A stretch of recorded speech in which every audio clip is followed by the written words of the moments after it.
Got it. I had to press got it to recording in progress.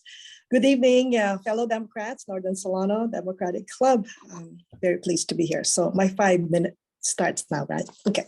Thank you for the introduction. Let me backtrack. I immigrated from the Philippines in 1981.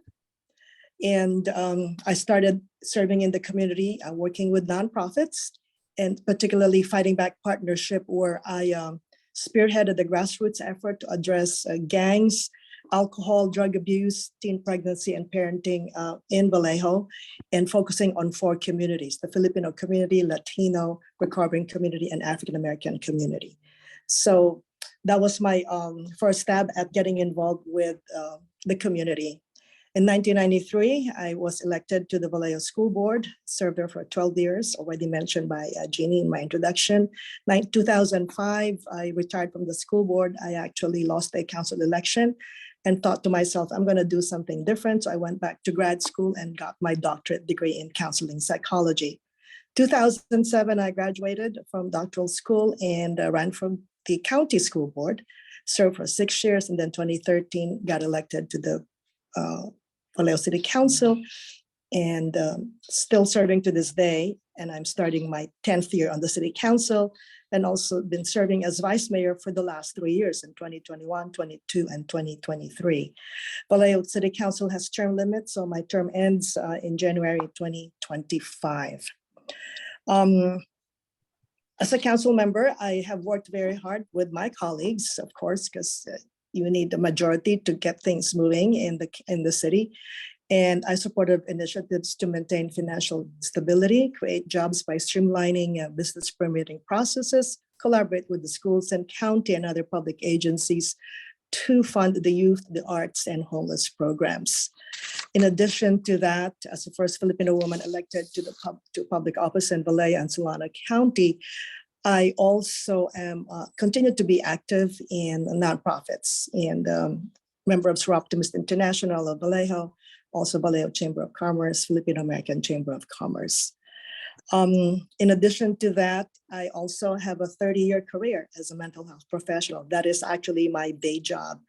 I am a licensed marriage family therapist, and I work as a senior mental health manager, managing the 3 outpatient adult clinics in Vallejo, Fairfield, and in Vacaville. So I've worked across the county serving children and adults, as well as seniors. Throughout my career, my core values of equity, diversity, inclusion, and equitable access to education, jobs, and housing are reflected in my support of policies throughout my public service career of about 30 years. And let's see, why am I running for state senate? What are my qualities? I'm pragmatic, thoughtful, and passionate about the work that I do, and determined to do the most good for not just the diverse district, District 3, but all of California. Listening is my superpower. And I've done that in my professional career. Listening is where I can positively impact many, many lives in the mental health professional field. And it also has made me be a better public official, knowing that there are many concerns from the public. And I make sure that everyone has the opportunity to speak, and I listen to them intently with the hope of finding common ground. And also, I'm very collaborative, because that's the only way you're able to do business and move things forward to make things better and improve the lives of my Vallejo residents and co-residents. Let's see, is that 5 minutes already? I think I'm good. That's 4, but we would absolutely love to start questions if you're ready. Yes, I believe I'm ready, and I can add on later. So, excellent. Thank you. So starting with, what are your top 3 priorities for a term in the Senate, State Senate? Okay. My professional background as a mental health clinician, mental health services, and access to healthcare, because mental health is part of healthcare, would be one of my priorities. Focusing on early intervention among children, kids in our school system, all the way to adults, and of course our elderly community, because they too have mental health issues and substance use issues that we have to deal with. So that would be one area that I will be focusing legislation on. The other piece would be education, because that is my background. I served on the school board when my kids were young, growing up, and I value public education. All my kids attended Vallejo public schools as well as public universities in the UC and CSU system. So that would be another area. Homelessness, again, economic development. What can we do about our homeless, housing the unhoused? And that's been a priority of mine, of us in the council, to find affordable housing, permanent supportive housing, in the hopes that these folks will, their issues, whether it's mental health issues or substance use issues or healthcare issues, can be addressed.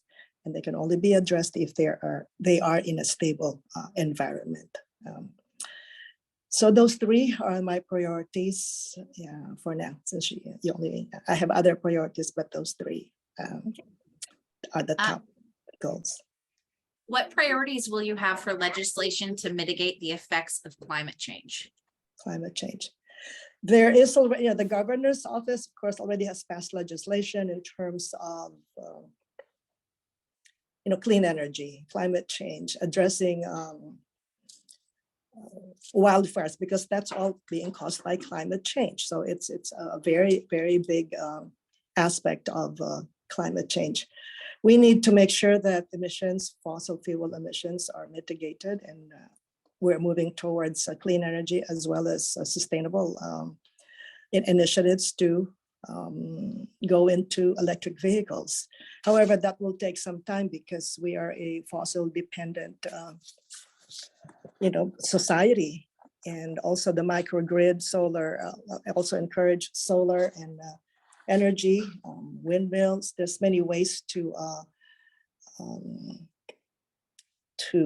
address climate change, and that, like I said, we need to decrease fossil fuel and emissions in our air, in our climate. Water, sea level wise, that's also been a hot topic in my community, and it's caused by climate change. So looking at what kind of legislation is already in place and making revisions if possible, and also working with my fellow senators, because collaborating with them and working with them would be needed to enact legislation to address such a big topic. Excellent. Are you in favor of a toll road on Highway 37? And if not, how would you advocate for the funding of the highway upgrade? Good question. The toll road is going to impact the most needy communities in my community, in Vallejo, American Canyon, because they're the ones that commute to jobs in Sonoma or in Novato. And there was a big meeting that solicited community input, and it will be based on income. I want to know the details of that, because how could that a prorated fee or toll road, it still needs to be done. Looking at, of course, state funding, they have a deficit right now. Looking at state funding, and asking the federal government to help, because it not only impacts the area, our region, but all of Northern California and all of the folks that would need subsidy. I mean, there has to be a way to provide subsidy or reduced fees for the toll. So it has to be income based. Some folks may not like that, but again, it's all about equity, looking at equity and what is equitable in terms of who pays who's going to be picking up the tab for the toll. That's a long discussion. I'm not sure if I answered the question, but it is an issue that involves more discussion. Okay, what do you think about transportation-oriented development? In terms of transportation-oriented development, well, there's many types of transportation. In Vallejo, we have the ferry service. More people are using that. takes cars off the roads. So that is something that we need to continue to provide and encourage. Transportation, meaning building roads. Well, first of all, we need to fix our infrastructure, because our infrastructure and our roads are really in very poor condition. In not just in my city, but in the entire region. So that's an issue. And if you are to build roads, that impacts open space, and that's an issue. So we wanna make specifically sure. for the transportation-oriented development, it's a bill that's getting currently reauthorized through the legislature that expedites any development that has high-frequency public transportation. So allows for bypass of either planning or CEQA, depending on where they are in relationship to high-frequency public transportation. Yeah. Well, CEQA is an important process in terms of how do you mitigate the impact of building more roads. And CEQA process is there for a reason. It's looking at the impact of it on the environment.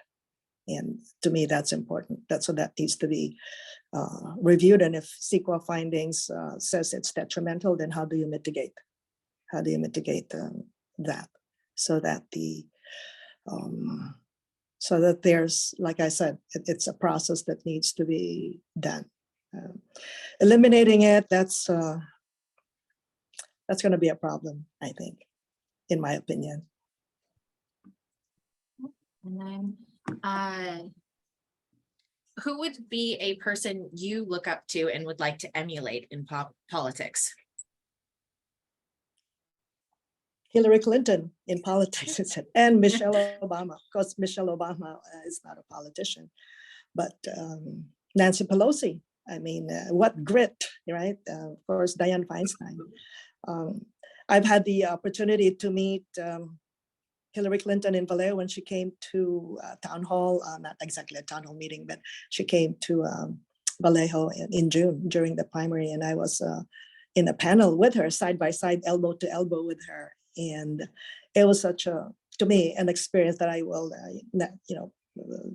hold, very dear, because I got to know her and got to speak to her, and the discussion was very meaningful and very informative. And that they stole the election in 2016. That's my opinion. But yeah, it would be Hillary Clinton.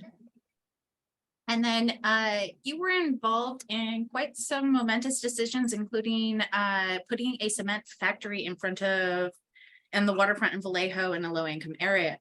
Can you explain your reasons for supporting a cement factory that the data in the EIR showed would cause major environmental harm? That was the Orson project in 2017, 2018. That project came to Vallejo, and the city of Vallejo, the city council voted to complete the application process. So again, I wanted to clarify. They said they were a green cement factory that will provide jobs and provide property taxes to our city, which is very much needed. However, the CEQA, the environmental, the EIR report showed that there were issues, and there was also the city council also ordered a what is that? The social justice environmental. I forgot the exact term, but a review of how it will impact the lower income in South Vallejo.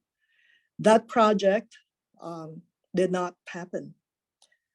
So the city council did not make a decision either to support or not support, because the project, after the ERI report was completed, the city council, we in the majority, asked, how will you mitigate those concerns? Okay. And before that even happened, the VMT terminal and Orson actually withdrew. And that was the end of it. So there was no approval of that project at all. So I just wanted to make sure that that's clarified. Okay. We did not have a chance to vote on the project, because they withdrew their project. Jeannie, do we want to allow any more time? We have quite a few more questions left, or do we want to call it there? I believe we're at 10 minutes. Has it been 10? Yeah, Wow, that went really, really fast. I know. And we still have quite a few questions. So Yes. And can we send those to you to get a written answer, and then we can send those to our club as a whole via email? Sure, send to me, yeah, absolutely, yes. thank you, Thank you. Rosanna, for giving us your time tonight, sharing really your vision and your a little bit more about your campaign and the issues that you find will be the most important going forward into your campaign. And we will be looking forward to getting the answers from the questions. I know how busy you are. I know that you're already starting to really campaign. Yes. But we're hoping that you will find the time to be able to respond to us so that we can hear more about, because obviously people here are really interested in finding out more about you and your Absolutely. campaign. So Absolutely. we are grateful that you would be here with us tonight. Thank you so much. Thank you very much, and I appreciate your time. Thank Good you, night. Rosanna. Okay, good night. Bye. Our second speaker is a member of the NSDC, and she has been actively involved in the community pretty much since she arrived here in Vacaville about 7 years ago, I think it was. She is passionate about civic engagement. She's going to speak with us tonight about her involvement with the League of Women Voters award-winning documentary Democracy Matters Civics Education Program. The NSDC is proud to welcome our own Alice Freed. You're going to need to unmute yourself, Alice.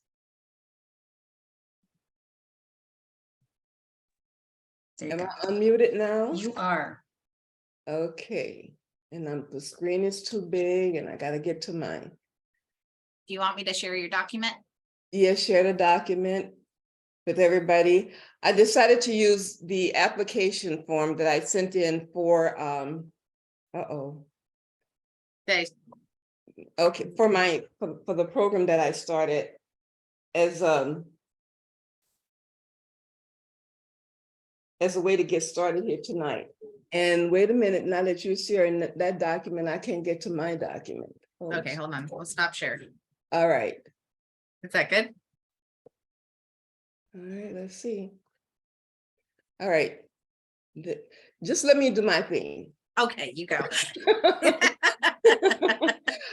Jeannie asked me to do this because of the award the program won and because of how hard I've been working on it. And we walk every Friday, so I get to go through my whole litany of issues and hopes and dreams with her. And she wanted me to share it with you guys because it's all because I believe in democracy. And it's one of the reasons why I'm a Democrat is because of my work with the League of Women Voters. So to start off with, I just want to say, everybody is predisposed to good and bad. That's called humanity. It's called being human. And the reason for Democracy Matters is because that particular predisposition, that's where the magic as well as the trickery of a democracy, a government of, by, for the people, that's where it all begins. And for all of us to live, work, and play together in a safe and healthy community, that democracy matters, despite the fact that we are human beings and we suffer the ills of humanity. For the past couple of years, I've been doing my level best to provide students civics foundation on which to build good citizenship, to plant what we call in the league seeds of democracy, to make sure that students are not just thrust into society, not understanding how their government works, but more importantly, that they understand what they have to do to make it work. Because after all, this is a government of and by the people, for the people, right? So the people must have something to do to make that happen. I feel that such a foundation will, if you have this foundation, it'll minimize, nothing will ever get rid of political apathy and cynicism, And it'll give more citizens critical thinking tools, because that's one of the things that we don't necessarily do. We say critical thinking, but you just have to give people something to work with, some frame of reference, a foundation on which to get all of this done. And so that enables them, when they get out into the world, they can recognize when somebody, another human being who's subject to the same ills and the same good and bad that everybody else is, so that human, they can recognize when that person is trying to exploit them or to benefit from the fact that, that they're ignorant or that they are afraid of something. So in the League of Women Voters, I not only learned why citizen participation is important, but I also learned ways to participate. So, and that's called civics. And that's what, in my day, that's what it was called. It's not just government, telling the kids, yeah, we have 3 levels of government, and there's the president and the governor and the mayor. But what do citizens, what do you as a person have to do in your government that's supposed to be of and by the people? And that's where this program comes in.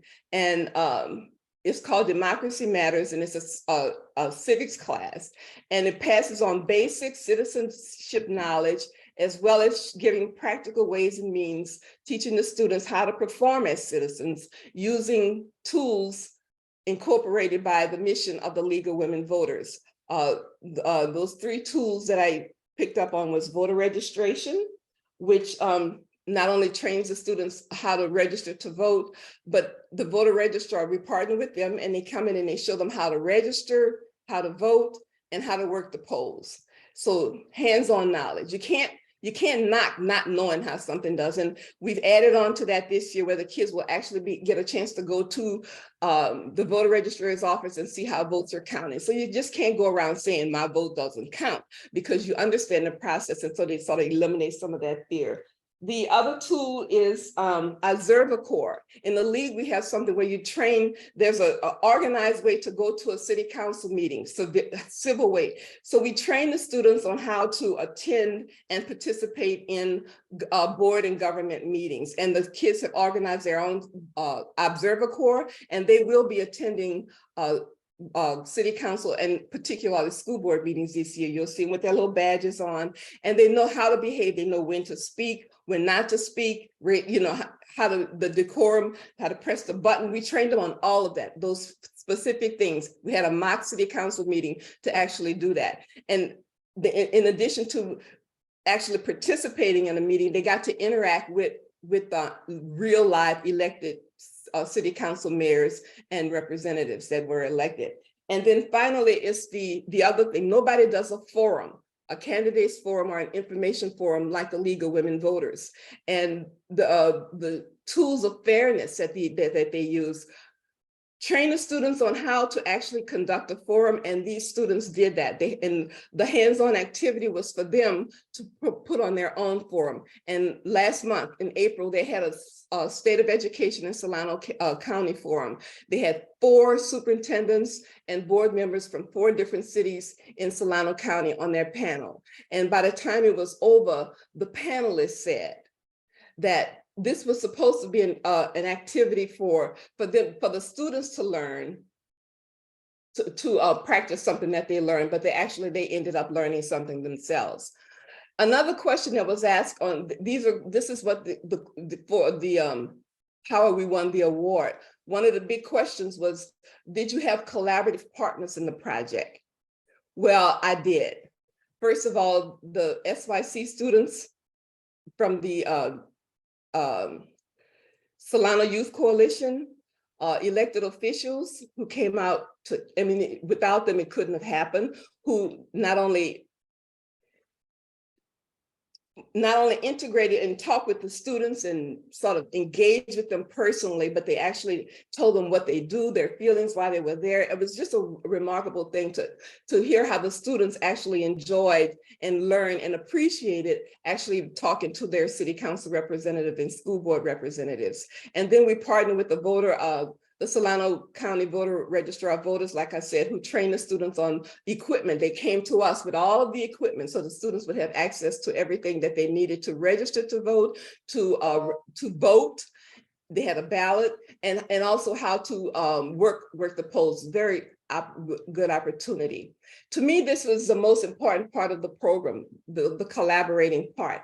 And it's also why I wanted the opportunity to share this with you guys tonight, because if not for the support of members of this group, Lizette Estrella Henderson from the superintendent of Solana Schools, Jeanette Wiley, Lori Wilson, Alma Hernandez, Nolan Sullivan, Jason Roberts, Greg Ritchie, Sarah Chapman, Anna Patero, the students would not have had the benefit of this impactful experience. This is something that they will always remember. And democracy, with that support, Democracy Matters was able to demonstrate to them why it's important for them to know the issues and how those issues affect their day-to-day, as well as who's representing them in coming up with policy solutions for those issues. It's very, very impactful evening. One of the other questions that they ask is, do you believe this project has potential to be a model for use by other leagues? And it's one of the reasons why I wanted to do it, is because students today don't get a whole lot of civics, and civics means citizen in Latin. And I understand from some of the state league people who voted for me and who voted for this program said that the potential of Democracy Matters to grow throughout the state and the nation is high, and it contributed a lot to the win. And the critical elements of that is because it gives practical insight and knowledge. I mean, it's not just us talking, because the kids tell me, I remember, I think it was Sarah's granddaughter who told me, we talk too much hyperbole from us old people. They needed something hands-on to do. And a lot of the educators who studied why civics is important says the same thing. The reason why students aren't interested in civics is because they don't get practical experience. They just get talk.